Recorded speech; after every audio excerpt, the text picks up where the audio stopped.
வணக்கம் மக்களே. இந்த வீடியோவில் நம்ம என்ன செய்தி பார்க்க போறோம்னா, கன்னத்தில் அறைந்த பாரதி ராஜா, விருட்டென கிளம்பிய விஜயசாந்தி, அப்புறம் என்ன நடந்தது தெரியுமா? வாங்க இந்த வீடியோவில் விரிவாக பார்க்கலாம். அதுக்கு முன்னாடி முதன்முறையாக நம்ம சேனலை ஃபர்ஸ்ட் டைம் பார்க்குறீங்கன்னா சப்ஸ்கிரைப் பண்ணாதவங்கள சப்ஸ்கிரைப் பண்ணிக்கோங்க. பெல் பட்டன்ஸ் மூலமாக்கி நம்ம சேனலோட நோட்டிஃபிகேஷனை எனபிள் பண்ணிக்கோங்க. நாங்கள் போடுற வீடியோ எல்லாமே உங்களுக்கு உடனுக்குடனே வந்து சேரும். வாங்க என்ன தகவல்னு இந்த வீடியோவில் விரிவாக பார்த்து தெரிஞ்சுக்கலாம். கன்னத்தில் அறிந்த பாரதி ராஜாவை நடிகை விஜயசாந்தி தென்னிந்திய சினிமாவில் லேடி சூப்பர் ஸ்டாராக கொண்டாடப்பட்டாங்க. இவரது படங்கள் தமிழ், தெலுங்கு உள்ளிட்ட மொழிகளில் வெளியாகி ஏராளமான ரசிகர்களையும் கவர்ந்தது.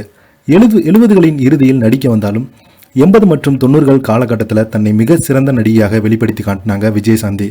தொடர்ந்து முன்னணி ஹீரோவுடன் இணைந்து நடித்த விஜயசாந்தி தமிழில் நடிகர் ரஜினிகாந்துடன் மன்னன் படத்தில் ஜோடி சேர்ந்து நடித்து மிகப்பெரிய வரவேற்பை பெற்றாங்க.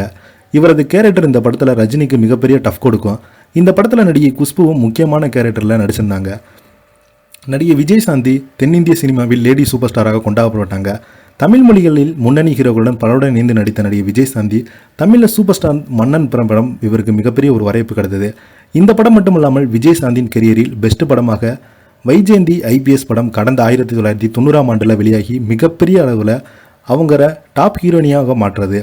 இந்த படத்தில் ஆக்ஷன் நாயாக அதிரடி காட்சியில் வைஜெயந்தி அவருக்கு பிறகு 30 ஆண்டுகள் ஆன நிலையிலும் அவரை போன்ற அதிரடி நாயகி யாருமே உருவாகலை. சினிமாவிலிருந்து விலகி அரசியலில் ஈடுபட்ட விஜயசாந்தி மீண்டும் நடிக்க துவங்கினாங்க. இந்த நிலையில் தற்போது தன்னுடைய படங்கள் குறித்தும் ரசிகர்கள் வரவேற்பு குறித்தும் பல விஷயங்களை தனியார் யூடியூப் சேனலுக்கு பேட்டி கொடுத்துருக்காங்க விஜயசாந்தி. அவங்க இதை பற்றி பார்க்கலாம் வாங்க. தான் ஒரு வருடத்தில் 17 படங்கள் நடித்திருக்காங்க. இது பல ஆண்டுகள் தொடங்குவதாகவும் விஜயசாந்தி தனது பேட்டியில் தெரிவித்திருக்காங்க. தன்னை எப்போதுமே சூப்பர் ஸ்டாராக நினைத்ததே கிடையாது. தன்னுடைய வேலை என்பதிலும் எப்படி ரசிகர்கள் திருப்தி கொடுக்கலாம் என்பது குறித்து தான் அதிகமாக யோசித்து விஜயசாந்தி தெரிவித்திருக்காங்க. தன்னுடைய சிறு வயதிலே தன்னுடைய குடும்பத்தினருக்கு மிகவும் ஸ்ட்ரிக்டாக இருந்தாகும். ஆனால் பெரிய அளவில் பிறகு அந்த கண்டிப்பு தான் தனக்கு மிகப்பெரிய அளவில் உதவியாக புரிந்தது விஜயசாந்தினி சொல்லியிருக்காங்க. தனக்கு படங்கள் நடிக்க வேண்டும் என்றெல்லாம் ஆசை இருந்ததாகவும் நடிகையாக வேண்டுமென்றால் அதிக ஆர்வம் நினைத்ததாலும் சொல்ல விஜயசாந்தி, ஆனால் தன்னுடைய அப்பா தான் மிகப்பெரிய நடிகையாக மாற வேண்டும் என்று நினைத்ததாக தெரிவித்திருக்கிறார். கல்லுக்குள் ஈரகம் படத்தில் பாரதி ராஜா தன்னை ஹீரோனியாக நடிக்க வைத்தது குறித்தும் விஜயசாந்தி பேசியிருக்காங்க. அவங்க தன்னுடைய படத்திற்காக நாயகியை தேடி வந்த நிலையில் அவரது கார் வழியில் பஞ்சரான நிலையில் பக்கத்தில் இருந்த ஸ்டுடியோவில் சென்று அவர் காத்திருந்ததாகவும் அப்போது தன்னுடைய புகைப்படத்தை பார்த்து தன்னை செலக்ட் செய்ததாகவும் விஜயசாந்தி சொல்லியிருக்காங்க.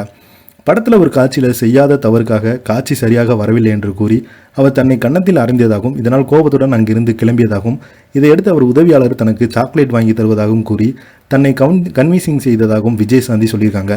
இந்த படத்தில் கமிட் ஆன போது அவங்களுக்கு வெறும் 13 வயது தானா.